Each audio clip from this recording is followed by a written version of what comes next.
యేసుక్రీస్తు పరిశుద్ధ నామానికి మహిమ కలుగునుగాక. సజీవవాహిని శ్రోతలందరికీ మన ప్రభువును రక్షకుడైన యేసుక్రీస్తు నామంలో శుభములు తెలియజేస్తూ ఉన్నాను. కృపను ప్రదర్శించడం అనేటువంటి పాఠ్యభాగాన్ని అనుదిన వాహినిలో నేడు మనం అధ్యయనం చేద్దాం. గెలుపుకు ఓటమికి మధ్య దూరం మన తల వెంట్రుకంతా. ఈ చిన్న తేడాతో కొన్నిసార్లు మనం గెలుస్తాము, అదే తేడాతో మన జీవితంలో అనేక సార్లు ఓడిపోతుంటాము.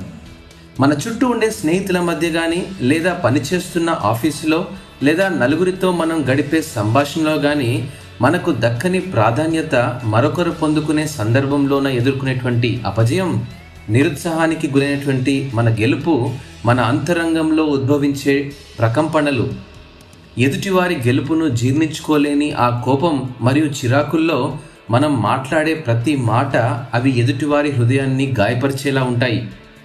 నేనంటాను, మనం గెలవాలనుకోవడం తప్పేమీ కాదు, అది మనలోని స్ఫూర్తి. అయితే ఇక్కడ పొరపాటు ఏమిటంటే, నేను మాత్రమే గెలవాలి, నేను మాత్రమే అర్హుడను అని అనుకోవడం వల్లే మనం ఓడిపోయాం. ఓటమిని ఓర్వలేని మన అహం, ఇతరులకు ప్రత్యుత్తరం ఇచ్చే మన మాటల్లో విజయం ఎన్నడూ మనకు చేరువగా ఉండలేకపోతుంది. మనతో ఎల్లప్పుడూ ఉండేవారితో, లేదా ప్రతిరోజు మనతో సమయాన్ని గడిపేవారితో మనం చూపించే ప్రవర్తనలో పరివర్తన వచ్చిన రోజే మనం గెలిచినట్టు. ఇది నా కుటుంబం, నా సంఘం, నా సమాజం, అందరూ నా వాళ్లే అని అనుకునే మన ఆలోచనలే మన విజయ రహస్యాలు.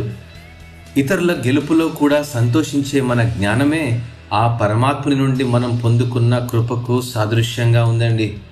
అపోస్తలుడైన పౌలు కొలస్సీ సంఘానికి రాస్తూ 4వ అధ్యాయము 5-6 వచనాల్లో అంటాడు, సంఘమునకు వెలుపటి వారి ఎడల జ్ఞానము కలిగి నడుచుకునుడి. ప్రతి మనుష్యునికి ఎలాగూ ప్రత్యుత్తరం ఇవ్వాలనో అది మీరు తెలుసుకున్నటకై మీ సంభాషణ ఉప్పు వేసినట్టు ఎల్లప్పుడూ రుచిగలదిగాను కృపాసహితముగాను ఉండనీయండి అని అపోస్తలుడైన పౌలు యేసుక్రీస్తును వెంబడించే కొలస్సీలను ఆనాడు అర్థించాడు, నేడు మనకును జ్ఞాపకం చేస్తూ ఉన్నాడు.